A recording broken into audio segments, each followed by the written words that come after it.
Taib, kalau umpamanya kita mendapati orang, bukan mendapati, di sekitar kita ada orang yang seperti tadi, maka kaidah dalam Islam itu al-hukmu bil dhawahir, menghukumi orang itu secara lahiriahnya. Ketika zahirnya itu adalah soleh, baik dan muslim, tidak boleh kita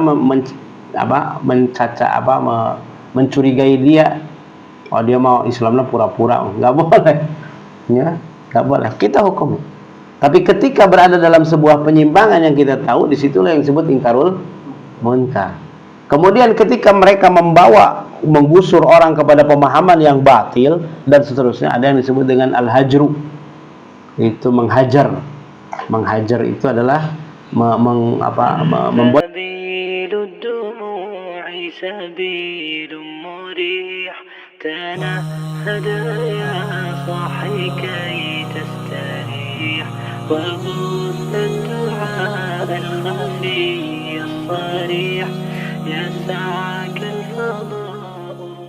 Assalamualaikum warahmatullahi wabarakatuh. Alhamdulillah wassalatu wassalamu ala Rasulillah wa ala alihi wa sahbihi wa mawalah wa ba'd.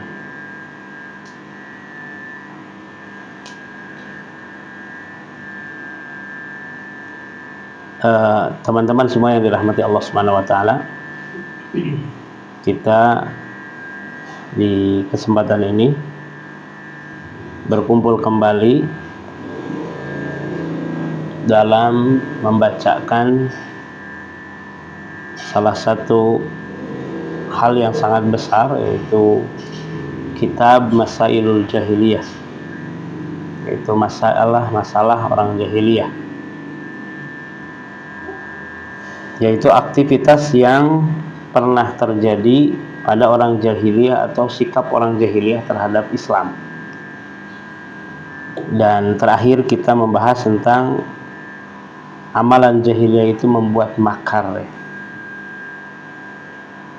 Dan kita masuk hari ini di pembahasan yang merupakan faidah atau lanjutan dari yang kemarin, tapi beliau sisipkan sendiri, di mana beliau menyebutkan tentang masalah ini, yaitu dengan kalimat yang merupakan sesuatu yang dalam bahasa kita itu makar yang sangat besar, yaitu qaulul muallif rahimahullahu ta'ala al-mas'alatu ar-rabi'ah wal khamsun, yaitu masalah ke-54, al-iqrar bil haq, mengikrarkan kebenaran. Maksudnya apa? Dia mengakui kebenaran dan masuk dalam kebenaran itu. Yang dimaksud di sini bil haq ay bil Islam. Karena yang dimaksud dengan al-haq itu adalah al-Islam. Jadi kalau umpamanya kita ingin seseorang berada di atas kebaikan, berarti al-haq itu Allah Subhanahu wa ta'ala. Dzalika bi anna Allah huwal haq. Al-haq itu adalah Allah. Dan semua selain Allah apabila disembah maka batil. Maka kalau umpamanya antum cari keadilan itu bukan kembali kepada Allah, itu tidak akan pernah sampai kapanpun sampai kepada keadilan. Oleh karena itu salah seorang yang akan dijamin mendapatkan naungan di mana? Di alam mahsyar itu imamun adil, seorang imam yang adil, yaitu imam yang merealisasikan al-haq. Jadi kalau orang bercerita, ya hukum dia seadil-adilnya. Jadi jangan sampai kita menyangka bahwa adil itu ada pada selain Islam, nggak ada. Selain dari hukum Islam itu tidak mungkin adil. Tapi kalau hukum selain Islam memuaskan, banyak. Ya, baik berupa bentuknya sifatnya otoriter atau yang lainnya, itu tergantung. Kalau memuaskan itu banyak, tapi kalau adil belum tentu. Karena adil itu kadang-kadang tidak memuaskan. Karena adil itu adalah butuh sesuatu jalur yang benar yang diakui. Nah, kalau bercerita tentang Islam ya bukan cerita memuaskan, tapi menceritakan kokoh di atas al-haq. Ya, al-haqqu min rabbik fala takunanna minal. Jadi kalimat al-iqrar bil haq yang dimaksud bil Islam. Karena Islam itu hak. Ya. Inad dina 'indallahi al-Islam. Ya. Al-iqraru bil haq. Jadi dia mengikrarkan kebenaran, berarti dia masuk Islam. Atau ikrar bil haq adalah mengikrarkan tentang kebenaran apa yang merupakan sunnah Nabi alaihi salatu wassalam. Kalau orang kafir berarti Islam, orang musyrik berarti Islam. Kalau berkaitan dengan orang ahlul bidah berarti sunnah. Al-iqrar bil haq itu al-iqrar bima ja'a 'anillahi wa rasulihi. Mengikrarkan itu adalah masuk kepada apa yang dibawa, yang diturunkan Allah kepada Nabi Muhammad SAW yang sampai kepada kita, itu al-haq. Ya. Al-iqrar bil haq.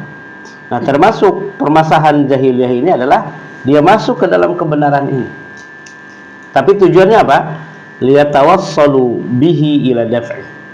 Tujuannya agar sampai dia menolak al-haq tersebut. Dan ini disebutkan dalam ayat sebelumnya, di mana disebutkan di situ cerita tentang ahlul kitab.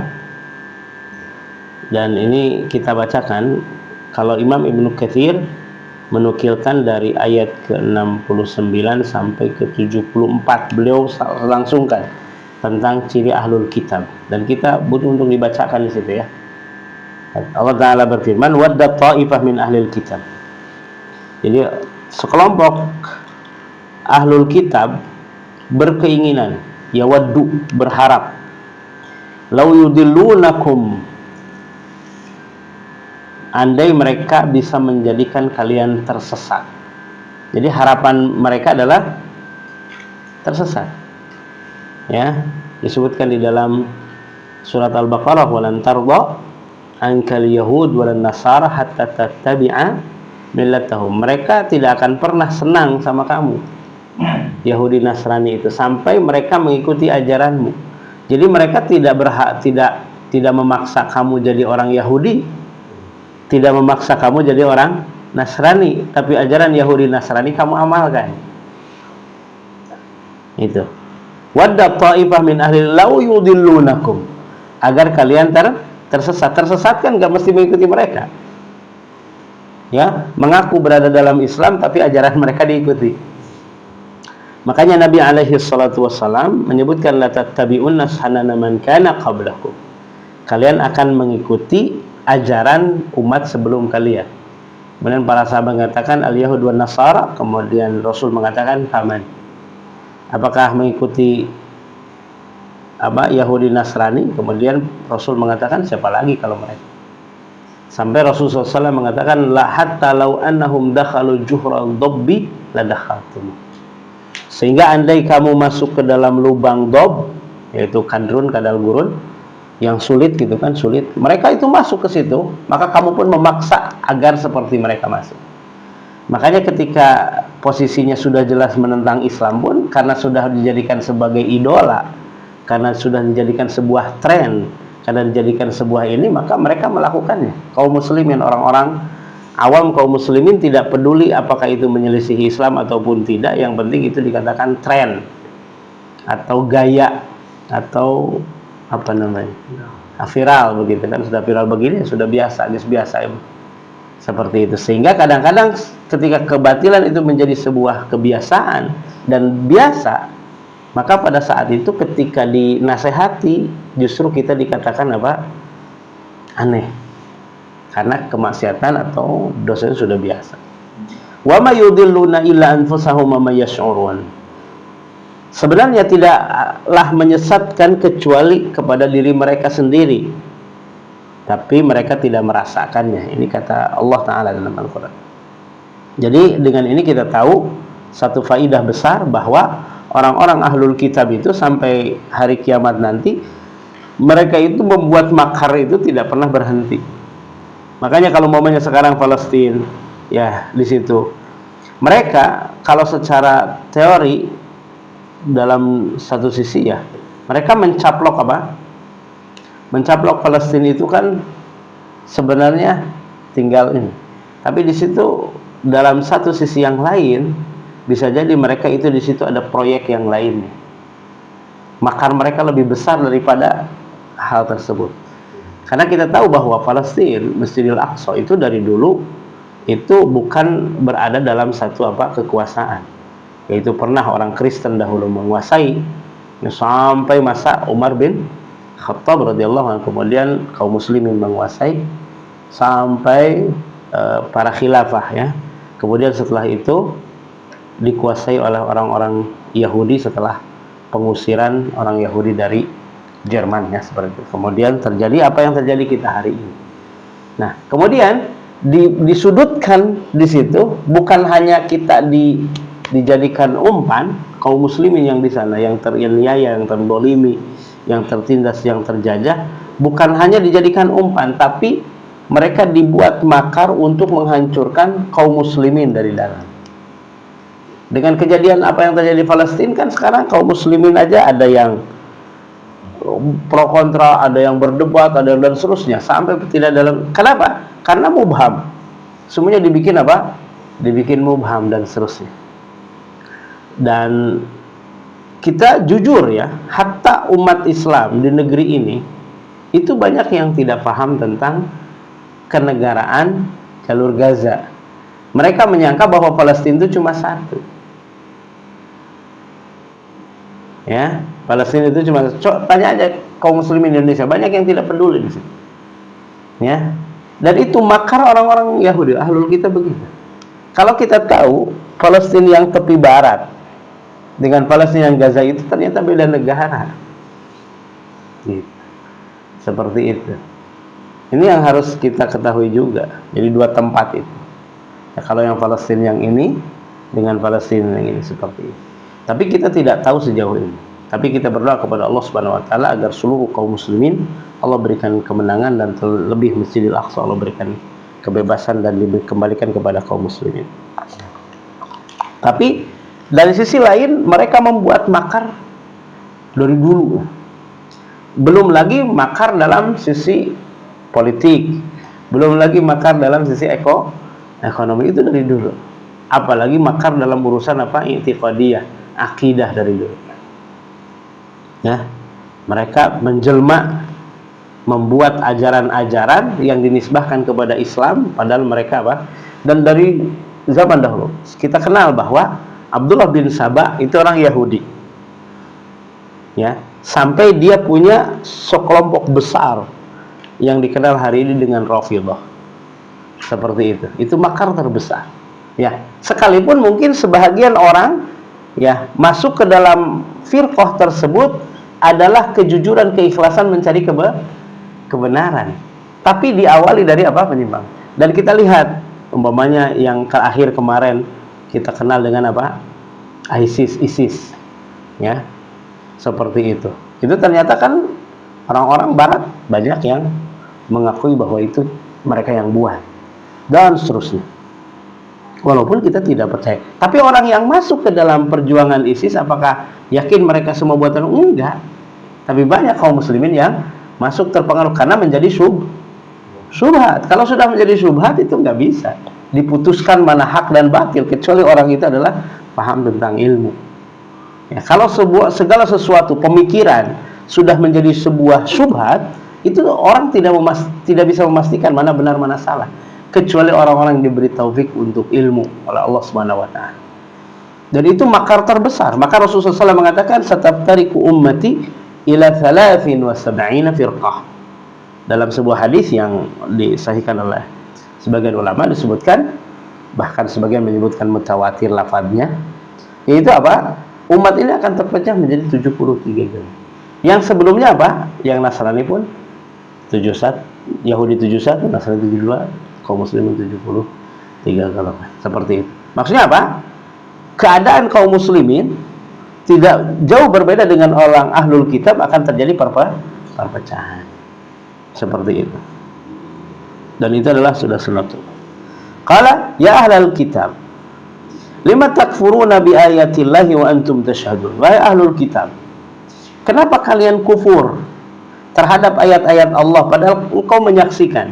Dan salah satu yang menyaksikan adalah Abdullah bin Salam, ya, orang Yahudi, pendeta besar Yahudi, ya, Abdullah bin Salam kemudian masuk Islam dan dia menyaksikan tentang kebenaran ini, ya. Ini menjelaskan bahwa hidayah itu hanya milik Allah. Tidak semua yang tahu ilmu mesti mengikuti ilmu. Tidak semua yang melihat kebenaran dia mengikuti kebenaran. Karena tipu daya syaitan itu di mana-mana dan hawa nafsu itu mempengaruhi pilihan kita di situ. Nah, di sini disebutkan tashhadun, kalimat tashhadun, kalimat menyaksikan itu artinya bahwa dia tahu dan dia memastikan dengan yakin bahwa itu benar. Dan dia pun masuk di dalam lorong itu.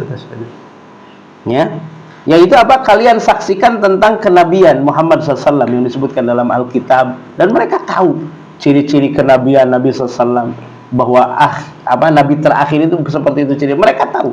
Ya'rifunahu kama ya'rifuna abna'ahum.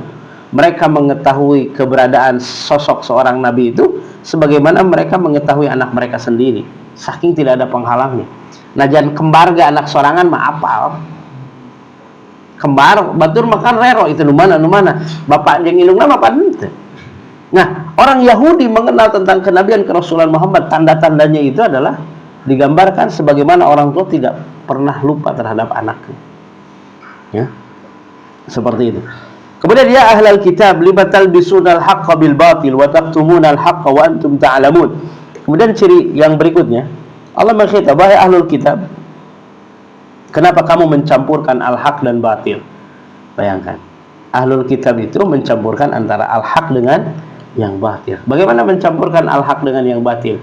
Ya, mereka berbicara tentang kebenaran, surga dan neraka dan seterusnya, tapi mereka memanipulasi yang ma'ruf jadi mungkar, yang mungkar menjadi ma'ruf, dan itu dijadikan sebagai sebuah ajaran agama. Imam mereka mengurangi atau menambah atau mereka menghapus sesuai dengan ajaran yang mereka inginkan. Ya, yang disebutkan mereka menghalalkan yang haram, mengharamkan yang halal. Dan subhanallah, ini adalah besar. Dan kaum muslimin, Nabi mengatakan la tattabi'unna sana man. Ya, kaum muslimin bakal banyak mengikuti jejak mereka. Seperti itu. Dan disebutkan kaum muslimin ya karena mereka bersyahadat. Qala wa taktumunal haqqa, dan kamu menyembunyikan al-haq wa antum ta'lamun, padahal kamu tahu mana hak dan batil. Seperti itu. Wa qala ta'ifatu min ahlil kitab, yang berikutnya, dan sekelompok ahlul kitab berkata, nah ini yang kita bahas di sini. Aminu billadzi unzila 'alal ladzina amanu wajhan nahar. Berimanlah terhadap apa yang diturunkan kepada orang beriman. Karena ini khitabnya Pak Allah yang menghitab. Di sini menyebutkan 'alal ladzina amanu, kepada orang yang beriman, karena mereka mengatakan orang muslim itu mukminun. Wajhan nahar, di wajahnya siang hari, maksud di awal siang, yaitu pagi-pagi. Disebut wajah, itu adalah permulaan. Wakfuru akhirahu, dan kamu murtad di akhirnya, yaitu di sore hari. Ini yang telah kemarin singgung sedikit tentang hal seperti ini. Jadi kata orang Yahudi, masuklah kamu ke dalam Islam, ya, agar kamu dianggap orang yang menerima kebenaran. Ya kan, kalau kaum muslimin hukum asalnya apa? Husnudon. Ya. Dan di Indonesia dulu yang masyhur adalah di wilayah kita Jawa Barat, ada seorang tokoh yang orang Belanda itu, yang pura-pura yang belajar bahasa Arab dan seterusnya di Jazirah Arab, kemudian datang ke Indonesia, kemudian dia membuat statement untuk melemahkan perjuangan kaum muslimin, dalam bahasa kita mata-mata. Dan itu salah satu titisan dia yang saya pernah belajar dari beberapa orang yang pernah mengalami hal tersebut. Yaitu apa? Dahulu itu orang Indonesia tidak boleh belajar Al-Quran kemudian menerjemahkan. Jadi Al-Quran itu hanya bacaan saja. Dan orang berwirid dengan Al-Quran itu tidak perlu mengerti isinya. Yang penting beribadah dengan itu. Dari satu sisi memang kita membaca lafaznya beribadah, tapi sisi lain dia mengatakan tidak boleh kaum muslimin membaca terjemah Al-Quran. Dan itu sampai melekat ya, sampai mungkin di akhir saya masih SMP itu masih ada sepuh-sepuh kita mengatakan nggak boleh baca terjemah, itu nggak boleh. Padahal membaca terjemah dengan mendengarkan orang ceramah kan sama aja, ya kan? Cuma yang tidak boleh itu adalah menafsirkan semau kita dalam terjemahan itu yang nggak boleh. Kalau membaca terjemah teks per teks dalam ayat itu justru dianjurkan, seolah-olah guru kita itu yang menerjemahkan itu, seperti itu, agar kita paham. Itu salah satunya. Dia masuk Islam dan dia datang dari Arab itu, dia menjadi seorang dinamai haji. Kalau haji di zaman dahulu itu kan belajar, sehingga dia bahasa Arabnya fasih dan seterusnya. Senok Haur Gronye ya, namanya dulu yang masyhur. Saya nggak tahu lapan benar kayak gimana bacanya ya. Dan itu antum ada di sejarah Tasikmalaya, Jawa Barat itu ada. Udah belajar. Pas anak kuliah ada yang ngajarin itu, masih tahu. Nah itu salah satunya itu menyusup. Dan ternyata dia apa? Dari penjajah masuk. Sampai perjuangan itu kan berbenturan. Ketika muncul sebagai seorang tokoh, maka tokoh yang lain sudah dari dulu berjuang, maka kaum muslimin jadi berpecah dengan ideologinya seperti itu. Oleh karena itu ya nggak apa-apa terpecahnya kaum muslimin, memang sudah sunatullah. Itu untuk memisahkan mana yang sungguh-sungguh belajar dan tidaknya. Karena itu sudah sunatullah secara qauli, walaupun kita tidak ridho dengan keadaan itu. Waqfuru akhirah, dan menjadilah murtad di akhirnya. La'allahum tujuannya apa? La'allahum yarji'un, agar mereka bisa kembali murtad, agar mereka bisa kembali kepada penyembahan berhala atau kepada kesesatan.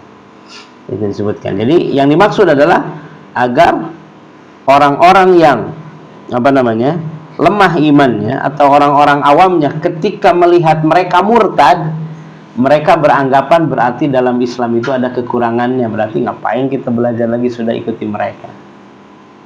Seperti itu.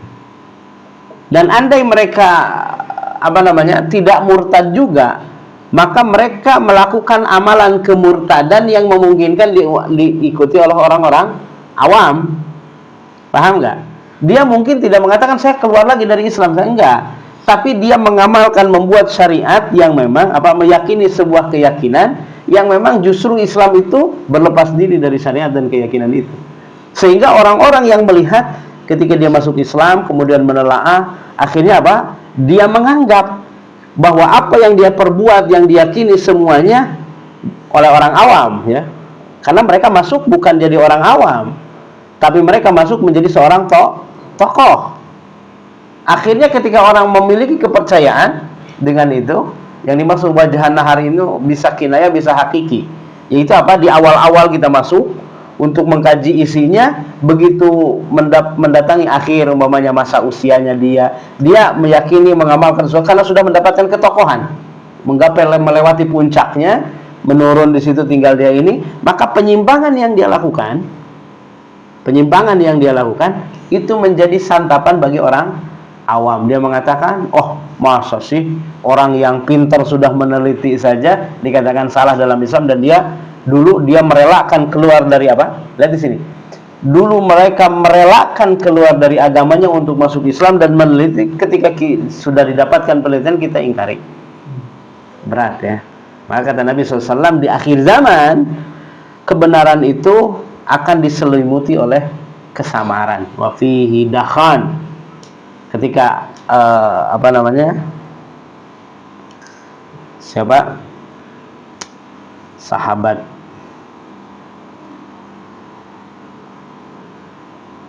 yang bertanya kepada Nabi SAW tentang kebaikan dan keburukan. Di situ tentang fitnah, dia mengatakan hal ba'da hada syarr min khair, apakah setelah keburukan, dari setelah kebaikan kemudian keburukan lagi, setelah keburukan itu akan ada kebaikan? Kata Rasulullah SAW, na'am wa fihi dakhan, tapi di dalamnya apa?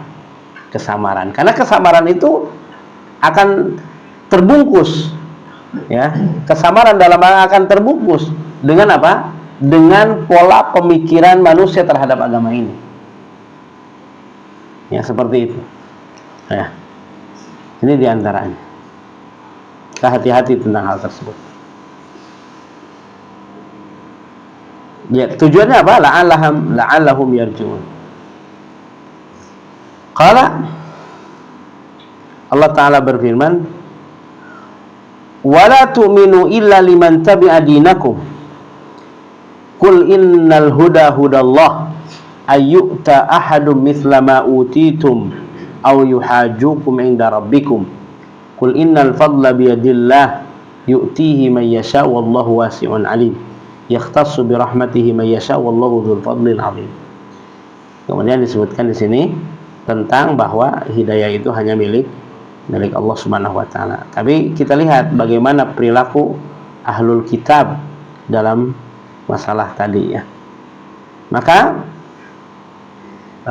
dalam bab ini qala Syekh Shalih Fauzan, mimma alaihi ahlul jahiliyah al-iqraru bil haqq la iqtina'an bihi wa innama liyatawassalu ila daf'ih.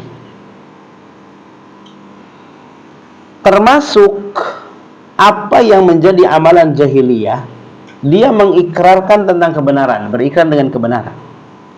La iqtina'an bihi, bukan karena iqtina', merasa betul-betul apa? Puas tentang kebenaran itu, bahwa dia benar-benar sempurna mendapatkan kebenaran, kemudian totalitas di situ dengan kesempurnaan keyakinan, bukan. Tapi apa? Dia masuk Islam itu secara logika benar, dan dia pun tahu kebenaran, dan dia menyaksikan, tapi bukan menerima totalitas kepada Islamnya. Tapi tujuannya adalah tadi, kita menyesatkan manusia, orang-orang awam dari kaum muslimin adalah dari dalam, ya, seperti itu. Dan ini salah satunya apa yang disebutkan dalam ayat tadi. Dan ini adalah sebuah tipu daya yang terus menerus akan muncul kepada kaum muslimin, ya. Dikatakan oleh beliau, mimman yandassuna fi sufufihim min a'daihim, mereka menyelinap masuk, ya, di barisan-barisan kaum muslimin oleh orang musuh-musuh ini, dimasukkan terus, disisip-sisipkan, dititipkan di sini. Dan antum, subhanallah, saya dulu pernah kita ceritakan di sini, ya, teman saya yang pernah belajar di Yaman, dan di situ ada orang yang dari entah dari Afrika atau dari Eropa gitu, ya. Dia sudah belajar di sana lebih dari 20 tahun.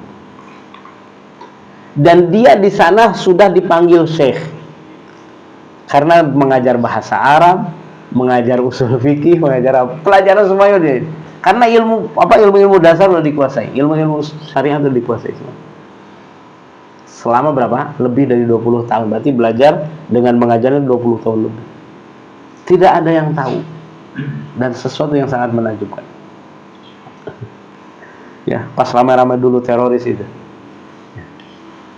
antum, ya, teman anak cerita, dan ini langsung dia menyaksikan, orangnya tahu, ya. Tapi kisah selanjutnya kita nggak tahu.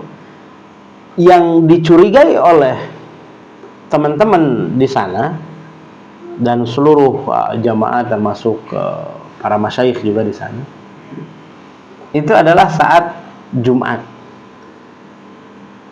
Karena di sana itu kalau di Kobong, ya, di masjid. Jadi biasa ada yang sholat di masjid, ada yang sholat di asrama. Dan yang sholat di asrama itu biasa ada yang memang karena berkeyakinan bahwa itu dalam posisi safar berapa puluh tahun pun dia qashar jamaah, kan gitu. Dan itu bebas, karena dibebaskan orang meneliti tentang ilmu dan seterusnya. Mereka mengambil mazhab manapun, mereka yang tidak boleh itu adalah apa? Saling menghardik, menghantam. Tapi mempelajari dengan pendapat sendiri, dia di situ mendapatkan itu, dia diberikan kebebasan oleh syekh belajar di situ. Sehingga ada yang ke masjid, ada yang kadang di ini. Maka dalam itu tidak tercurigai, kecuali Jumat. Walaupun mereka meyakini safar, Jumat tetap mereka Jumatan. Hampir rata-rata semuanya begitu. Cuma dia belum pernah selama itu dia terlihat apa? Jumatan. Karena memang derajatnya sudah jadi guru, orang-orang sering beranggapan husnudzon ya, berarti dia itu berkhutbah di daerah Badui di pedalaman, karena ya guru apa teman kita yang di sini yang jadi guru juga pernah punya jadwal untuk apa ceramah ke pedalaman gitu kan, khutbah di sana. Nah itulah, tapi apa yang terjadi di akhir? Ternyata dia bukan muslim. Ternyata dia intel dari Mossad dan ketahuinya di akhir. Allah alam apa selanjutnya saya nggak tahu ceritanya, cuma sampai situ. Jadi yang kita pahami bahwa nah orang ya berpuluh-puluh tahun kita tidak hafal gitu, berewokan begitu pakai bagamis biasa, bawa senjata dan seterusnya. Jadi agen-agen seperti itu, nah, kita tidak seperti itu ya, ikhwah. Nah itu seperti itu. Tidak ada yang tahu, coba bayangin semua. Sampai syekhnya pun tidak tahu. Guru besarnya di sana pun tidak tahu. Karena perkara gue bukan seperti itu. Dan begitu cantiknya penyamaran, dan dia coba tiap Jumat itu memang dia nelpon. Kadang-kadang kan kalau orang nelpon biasa jadi menganggap dengan keluarga, dan kamu nggak ada yang curiga. Ya. Cuma yang mungkin kecurigaannya dia duitnya banyak wae gitu kan. Jadi tidak pernah kalau orang makan ini apa gitu kan, dia tidak kelihatan ini. Ya orang hidup terus. Ya supply-nya kan Masya Allah ya. Dan bayangkan bisa tidur di apa di tanah gitu kan. Kan di kobong-kobong itu kadang tidur di tanah, di lantai begitu. Mereka sanggup begitu. Karena memang tentara begitu ya. Jadi kalau bahasa kita mata-mata. Ya, setelah sekian lama mungkin ya tidak tahu dan tidak ada di sana, di markas itu tidak ada apa kecurigaan teroris, yang ada justru ilmu, karena dia pun belajar dan dia memang sudah bayangin bisa ngajarin nahu, sorof, bisa ngajarin ilmu alat, usul fikih, kaidah dan seterusnya, bahkan pelajaran akidah pun diajarin. Ajib kan, itu yang namanya ilmu ya. Tapi di sini kita bisa ngambil pelajaran yang namanya ilmu itu semua orang bisa tahu dan bisa paham. Dan tentang kebenaran pun dia bisa jadi mengakui. Tapi kalau yang mata-matanya tadi tidak mengakui kan, tidak mengakui kebenaran, cuma dia betul-betul menyusup saja seperti itu. Tapi orang bisa tahu tentang kebenaran, tapi untuk mengikuti kebenaran itu sesuatu yang lain. Bahkan kadang-kadang orang sudah tahu pun dia menyusup itu adalah justru untuk menghancurkan kebenaran. Dan salah satu untuk menghancurkan kebenaran, nggak mesti orang tersebut mengikuti ajaran dia sebelumnya. Ya, seperti orang Yahudi, orang Nasrani gitu, dia tidak mesti orang Muslim itu menjadi Yahudi, menjadi Nasrani dalam pengakuan. Tapi cukup mereka itu tidak mengimani bahwa Yahudi Nasrani itu di mana? Ketika mati mereka kembalinya ke neraka, itu sudah cukup bagi mereka untuk mereka merasa nyaman dengan kaum muslimin. Kan ketika orang punya keyakinan, cukup bukan keyakinan kianya, emang surga teh jangan kaum muslimin unggul, kan begitu. Egois banget kan gitu kan. Ada orang yang murtad kan ngomong gitu kan. Padahal orang ahlul kitab, orang Nasrani, orang Yahudi atau orang Buddha, Hindu dan yang lainnya, mereka juga punya kebaikan. Berarti Allah itu diskriminasi dan seterusnya. Nah, disitulah letaknya. Mereka punya syubhat, salah satu syubhatnya, dan syubhat itu adalah ringan sekali. Karena kebaikan yang mereka sebutkan hanya sebatas sosial. Sosial kemanusiaan itu semua orang sama, semua agama juga. Ya, bahkan itu merupakan bagian dari tabiat dan fitrah. Maksudnya insting lah. Orang yang punya akal itu punya yang disebut dengan apa? Timbal balik, orang punya akal secara sosial.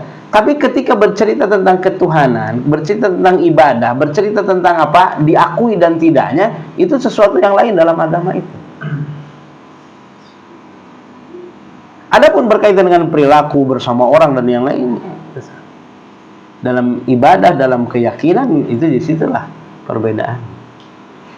Sehingga ya walaupun dia baik dalam sosialnya, kemudian agamanya, beribadahnya kepada selain Allah, sementara surga dan neraka milik siapa? Milik Allah. Gimana? Ya, akal pun nggak sampai di situ. Itu diantaranya.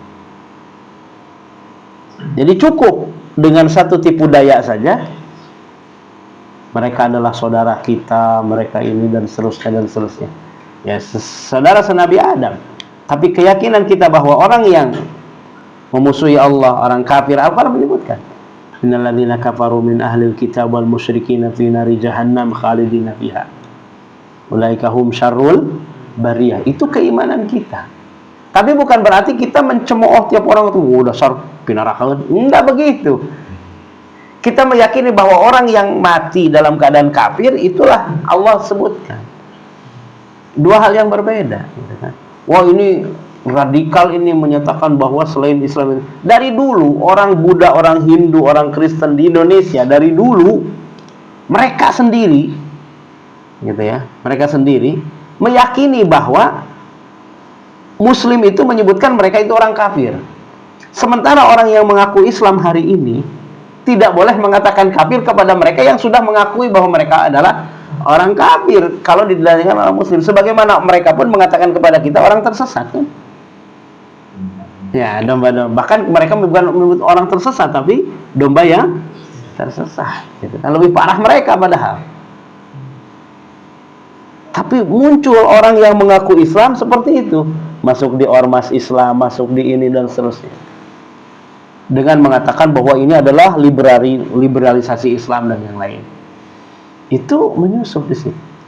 Dan sebahagian orang yang masuk dalam syubhat tersebut bisa jadi ya hanya tergiur mengikuti saja, dan tujuan mereka mencari kebenaran, tapi mereka tersesat.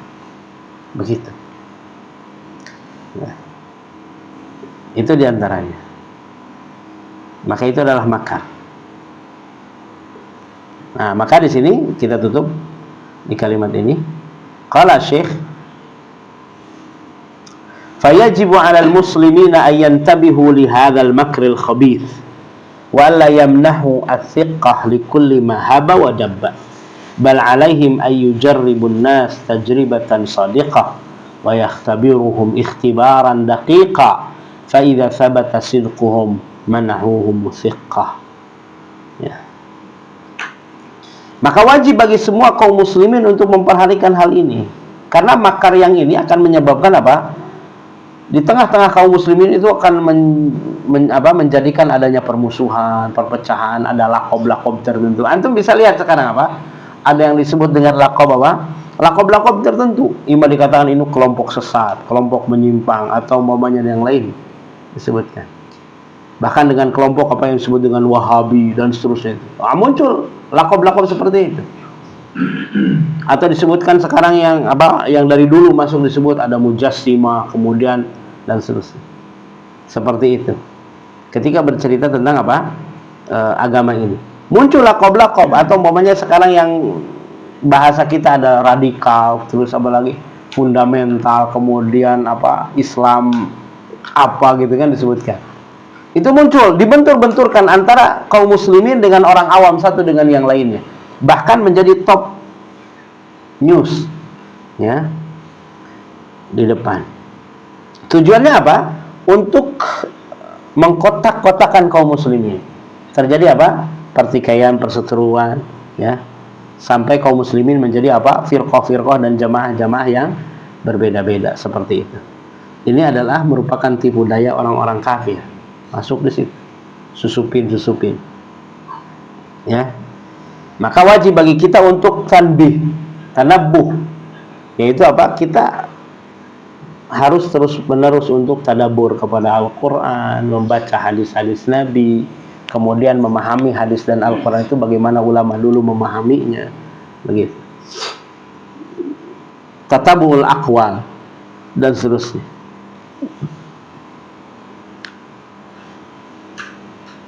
Dan kita tidak gampang percaya kepada orang yang haba wa dabba. Akan tapi kita harus memberikan tujrubah yang benar, menguji mereka dengan seksama sehingga nampak di tengah-tengah mereka adalah bisa terpercaya. Itu kata Syekh hafizahullah taala. Nah, demikian ya, berkaitan dengan bahasan kita, salah satu sifat jahiliyah itu di antara mereka, karena mereka itu apa ya istilahnya, tidak berpengaruh ketika mereka berpura-pura menjadi agama orang lain. Sementara Islam itu nggak bisa pura-pura. Antum masuk ke kelompok agama yang lain, Kristen, antum pakai salib, pakai itu nggak bisa. Dalam Islam itu nggak bisa. Atau mamanya antum seperti mamanya apa, intelijen mamanya, masuk untuk memata-matai ahli maksiat, antum jadi germok dulu, nggak bisa. Dalam Islam nggak ada cerita gitu, ya. Pura-pura atau mamanya mau narkoba, antum jadi pengedar narkoba dulu gitu kan, nah, jadi bandar dulu gitu kan, jadi bandar ngenati akhirnya pokoknya ya seperti itu. Nggak ada dalam Islam itu. Islam itu barulah maksudnya lamun hak-hak, lamun batil. Tapi ketika orang-orang yang dari luar masuk Islam, mereka tidak ada batasan seperti itu. Seperti itu. Makanya hati-hati ya. Karena mungkin sebagian orang Murji'ah mengatakan ya nggak apa-apa. Yang penting wa qalbuhu mutmain, yang penting hatinya tenang, tetap kokoh dalam. Nggak bisa. Islam itu lahir dan batin seperti itu. Wallahu taala. Demikian ya bahasan kita di kesempatan malam ini. Ada pertanyaan? Terima kasih dengan doa juga kepada penikmat. Baik, untuk menurutnya apabila ada yang ditanyakan dipersilakan.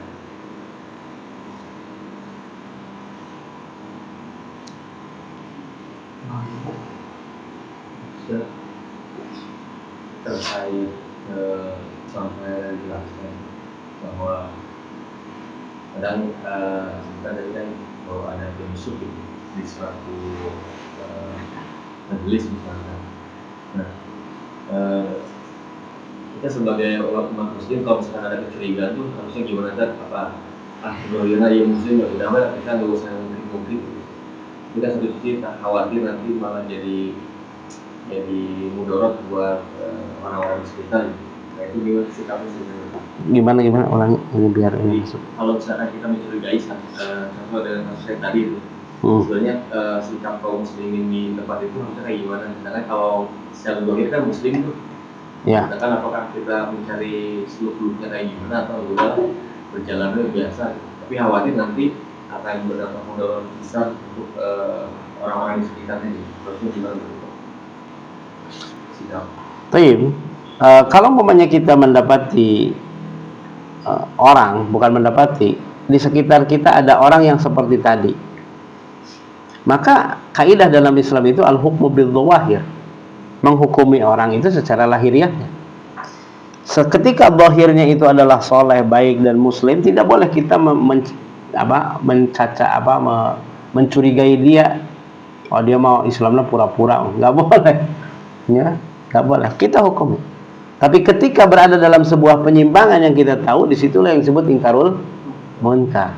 Kemudian ketika mereka menggusur orang kepada pemahaman yang batil dan seterusnya, ada yang disebut dengan al-hajru, itu menghajar.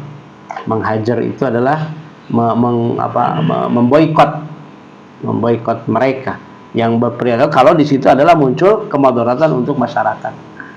Umpamanya seperti ini. Dan di kita sudah biasa seperti itu. Kalau dulu umpamanya ada kiai, ketika ini walaupun terlepas ya, terlepas yang dakwahnya ini hak ataupun batil, itu ada sistem hajar di masyarakat, ya. Contoh umpamanya berkaitan dengan kiai ini melihat ada seorang muncul tokoh, ya, ada ilmunya dan seterusnya, tapi bagi dia adalah penyimpangan karena menyelisihi pendapat dia dan seterusnya. Maka dia mengatakan hati-hati, ada kelompok baru di sini, ada pemahamannya begini. Itu menghajar namanya. Itu namanya memboikot, mendoktrin orang untuk cukup dengan pemahaman yang ada dari beliau, dari mereka ini, dan menutup akses orang mempelajari ke situ. Itu menghajar salah satu. Itu biasanya di kita juga terbiasa seperti itu. Baik ahlul batil kepada ahlus sunnah, bahkan ahlus sunnah kepada ahlul batil, atau ahlus sunnah kepada sebagian ahli maksiat. Begitu itu Mang Hajar. Itu karena memang melihat dari sisi yang zahir, apa yang dia tahu tentang keilmuan tersebut itu sudah menjadi biasa di kita. Bisa disebut hajar namanya, memboikot. Nggak boleh diterima, nggak boleh disalami, nggak boleh diapa. Seperti itu. Ya, dalam bahasa kita ditahdir. Kalau ditahdir sama dihajar itu dua hal yang berbeda.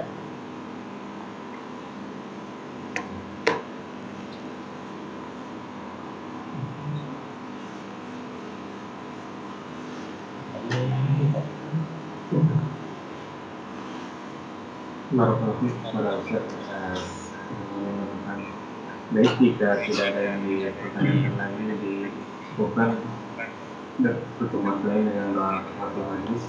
Subhanallahumma wa bihamdika asyhadu an la ilaha illa anta astaghfiruka wa atubu ilaik.